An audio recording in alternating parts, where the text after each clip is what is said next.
if the body is completely healthy and there is nothing, you forget the body immediately. Then you go to the second layer, which is the mind. Mind is thoughts, mind is emotions. And what to do with this? There is constant traffic of thoughts, and researchers of the inner science, they found out that just by watching that traffic, by and by it's going to settle down. Mind settles down when there is no movement to it. Mind is movement of desire, movement of something that, past and present, always, because you always are planning for something for the future. You always are thinking about something that happened in the past, and that's what mind is. It's constantly going from past to future, future to past, and making stories.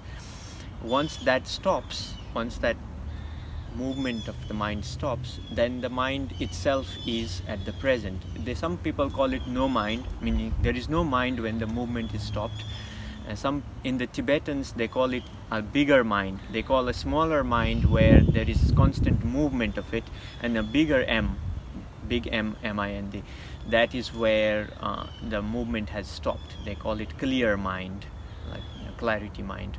Like, let's say you're sitting here right now, and if the consciousness was awake, then you would be listening to me, listening to the birds, like in a way aware of the surrounding itself, everything. Like, I'm present here right now is when the consciousness is awake. But it's not always there. So if you keep on listening to me, suddenly you'll find out that your mind has drifted somewhere. That means consciousness is again sleeping. We're not sleeping like at night, but we're sleeping while we are awake. So maybe 95 or even 99% of the time during the day, our consciousness is sleeping. It's just we think we are awake because we are doing things and doing our chores and everything work, but your consciousness is not present. Like when you do surgery and you have to focus on that, you have to be there. You can't be, then like a small artery will be missed. So you are in meditation in a way because you are conscious of that moment.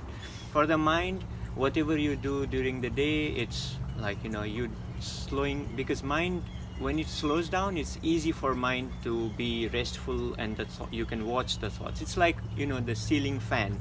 When it is very fast, you cannot see the blades. When it slows down, you can see the blades. Same way with thoughts of the mind.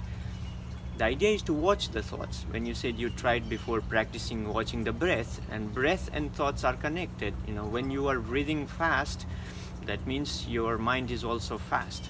When your mind is quiet and not much, you watch your thought, it's also already quiet, and so it's kind of connected. So watching the thoughts is easy when you slow down. And so that's in life as well. Say that that's what I was talking about before. It's too fast now. I want to slow down a little bit because I know mind is always agitated.